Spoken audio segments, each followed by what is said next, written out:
Coffee is not the main problem. On Ozempic or Mounjaro, it can be fine for some people and a bad idea for others on the same dose. The difference is not the bean, the roast, or whether you are loyal to espresso. It is timing, stomach sensitivity, and what coffee makes you do instead of eating or drinking. Many people assume these drugs and coffee should never mix. That is too simple. Some people drink coffee without much trouble. Others get nausea, reflux, shakiness, or an odd crash that feels like the medication suddenly turned on harder. The important question is not whether coffee is allowed. The important question is what coffee is doing inside your routine. Does it replace water or delay eating? Does it worsen reflux or help you ignore early hunger for too long? If so, a manageable day can turn miserable. I'm Dr. Kim, a licensed physician. This is not medical advice. Consult your doctor. First, know this. Coffee does not directly block Ozempic, semaglutide, or Mounjaro, tirzepatide. These drugs mainly change appetite and slow how fast your stomach empties. Coffee also affects stomach acid, digestion, alertness, and sometimes anxiety. So the mix depends on which effect matters that day. That is why the same cup can feel different from one week to the next. A dose increase changes tolerance. A poor night of sleep changes caffeine sensitivity. A small breakfast, mild dehydration, or a stressed stomach can change how the cup feels. Then coffee gets blamed for a problem that was building underneath. That is why the real trigger is often the setup, not the coffee itself. In many cases, coffee is not the true trigger. Trouble usually comes from coffee on an empty stomach. It can also come from using coffee instead of breakfast, or adding sweet coffee to a stomach that is emptying slowly. That setup matters because these drugs already make food sit longer. Add a large latte, a sweet cream drink, or several shots before real food. Then you can stack acid, fullness, nausea, and a delayed crash. People then say coffee hates them, when the real problem was the whole sequence. For some people, the biggest issue is reflux, which is acid moving back up toward the chest or throat. Coffee can relax the valve that helps keep acid down. The medication may leave food in the stomach longer. That gives acid and stomach contents more time to push upward. That can make heartburn feel much worse later in the day. For another group, the problem is not acid at all. It is appetite suppression getting pushed too far. These drugs reduce hunger, and coffee can blunt appetite even more. Extra appetite suppression can sound useful at first. Then someone runs on caffeine and tiny bites, and symptoms show up later. That is the part many people do not want to hear. Coffee can become a tidy way to undereat while feeling productive. The scale may move for a while, which makes the routine look smart. But if protein drops, hydration slips, and real meals disappear, symptoms usually show up later. The result may look like nausea, constipation, headaches, dizziness, palpitations, or feeling jittery but exhausted. Palpitations means being more aware of your heartbeat. Sometimes that is mostly caffeine. Sometimes it is dehydration, low intake, poor sleep, or anxiety happening at the same time. Because several things can happen at once, one simple rule does not work for everyone.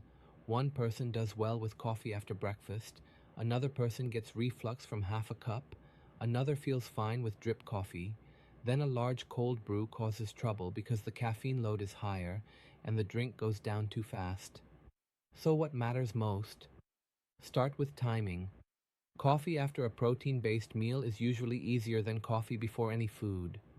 Protein means eggs, Greek yogurt, tofu, cottage cheese, or a shake. That usually gives your stomach a gentler landing than caffeine alone. Next, watch the size and the format. A small coffee is not the same as a giant iced drink with syrup, cream, and 2 extra shots. A simple cup makes it easier to tell what is causing the problem. Once the drink becomes dessert, caffeine, and a large volume at once, your body has more than one reason to complain. Then watch the pattern after the coffee. Do you actually eat lunch? Do you drink water? Are you using coffee because you feel normal on the drug? or because the drug plus coffee makes it easier to skip meals. Those are very different situations, and only one of them usually ends well. Decaf can help some people, but only when caffeine itself is the main problem. If the problem is mainly caffeine sensitivity, a lower caffeine option may help. If the problem is reflux, acid, or a large creamy drink, switching to decaf may change less than you hoped. Caffeine is not the only factor here. Not every coffee-related problem is about caffeine alone. Constipation or sudden urgency can also confuse people. Coffee can push the gut to move faster, while these drugs sometimes slow the gut down. That mix can feel unpredictable from day to day. One day you feel constipated, another day you feel urgency. The point is not that the body is confused, several triggers are happening at once. Coffee itself is not always the full reason for the symptoms. Also, pay attention to what comes with the coffee. Sugar alcohols, which are low-calorie sweeteners used in some drinks, can cause gas or diarrhea in some people. Dairy can worsen symptoms in people who are lactose intolerant. That means they do not digest milk sugar well. Sometimes coffee gets blamed when the real problem is what was added to it. After all those triggers, the practical rule is simple. If coffee leaves you able to eat enough protein, drink enough water, and feel steady, it may be reasonable. If it leads to nausea, chest burning, a racing heart, dizziness, or a day of accidental undereating, then it is not helping. That remains true even if coffee feels hard to give up. Another useful split is temporary versus persistent trouble. Mild nausea early after starting the drug may improve. The same can happen after a dose increase. Reduce caffeine, shrink the cup, or move coffee later. But recurring symptoms, or stronger symptoms, deserve a more serious look. There are also clear times to be more careful. Be cautious if you already have reflux, gastritis, which means stomach lining irritation, frequent palpitations, poor oral intake, or repeated vomiting. Coffee may not be the whole problem, but it can make an already sensitive stomach or body react more strongly. And there are times when it is no longer reasonable to blame only the coffee. Severe chest pain, fainting, repeated vomiting, black stools, or trouble keeping fluids down need medical attention. Those are not problems you handle by simply switching to decaf. Those are stop, reassess, and get proper care problems. Outside those warning sign situations, for most people, coffee is neither clearly good nor clearly bad. It often reveals whether your meal timing, hydration, and eating pattern are stable or fragile. If those basics are stable, coffee may fit. If those basics are fragile, coffee often exposes that faster than people expect. The smart move is not a dramatic breakup with caffeine. It is a boring audit.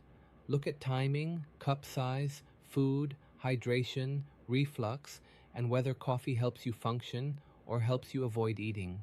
That check is usually more useful than any online rule about what is allowed. Most problems show up there first. Medicine simplified. That's what this channel does. If you want more, hit subscribe. This is not medical advice. Consult your doctor.